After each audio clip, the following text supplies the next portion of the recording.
Bonjour à tous et bienvenue sur boursicoté.com pour cette nouvelle analyse technique Forex, matières premières et crypto-monnaie, avec une paire de devises euro-dollar qui repasse ici au-delà des 1,0670, un mouvement qui a été unidirectionnel aujourd'hui, puisqu'on a connu donc une belle hausse à partir de ce retour ici au-delà de ce support.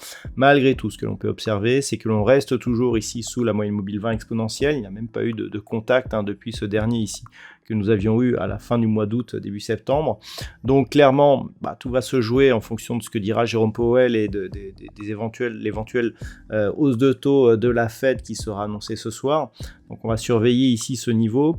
Le niveau d'invalidation pour sortir de cette dynamique baissière passerait par une cassure ici haussière de la zone des 1,0780. Ça serait le premier élément, mais le retournement ne serait pas total tant que l'on reste sous 1,09.25. Par contre, une rupture ici suite à ce rebond, une rupture des 1,0670, validerait la poursuite du mouvement en direction ici de la zone de support majeur et moyen long terme des 1,05. Concernant la paire de devises livre sterling contre dollar américain, là aussi on tente un retour ici au-dessus des 1,24. On a bien enfoncé quand même la zone, donc on l'a quand même fragilisé. Je rappelle que l'objectif suivant se trouvait à 1,2270, on s'en est bien approché. Clairement, il semblerait même que la zone ici des 1,24 agisse comme zone de résistance, donc on est plutôt ici sur une perspective baissière, mais avec la Fed, on ne sait pas comment le dollar va réagir. Donc c'est à prendre en considération. Une phase de baisse nous emmènerait à coup sûr sur la zone des 1,2270, alors qu'un rebond technique, s'il intervenait, ne serait significatif qu'en cas de rupture ici à la hausse et d'une manière forte la moyenne mobile 20 exponentielle. Et en termes de retournement, il faudrait repasser au-delà des 1,2750. Donc on en est relativement loin. Donc pour l'instant, ça reste baissier avec un objectif de poursuite ici sur la zone des 1,2270.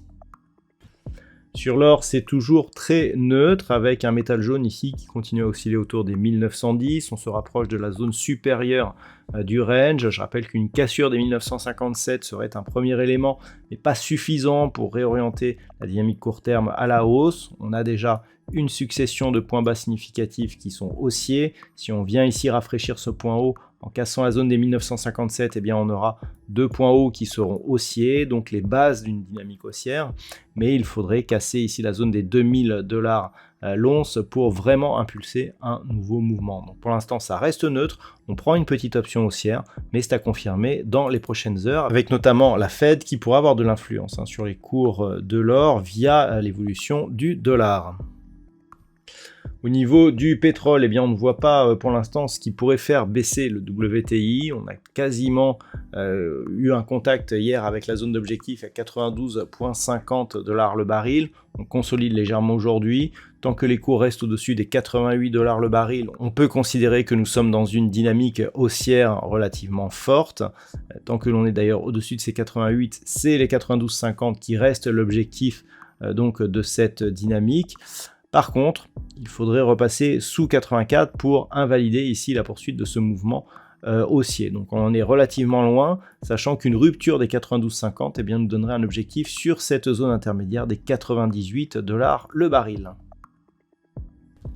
Et enfin, au niveau du Bitcoin, il semblerait que le dernier contact sur la zone des 25 200 $ pour un Bitcoin a bien donné ici, la dynamique espérée. On sait, je vous le dis depuis de nombreuses semaines, que cette zone elle est majeure, qu'elle représente énormément que beaucoup de traders se focalisent dessus, d'où ces réactions.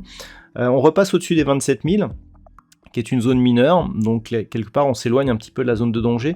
On pourrait reprendre un petit biais haussier au-dessus des 29 000 $ pour un Bitcoin. Mais tant que l'on est ici dans cette zone, 27 000, 29 000, c'est relativement neutre. On sort de la zone de danger, tant qu'on était sous cette zone qui pouvait provoquer une cassure de la zone des 25 200.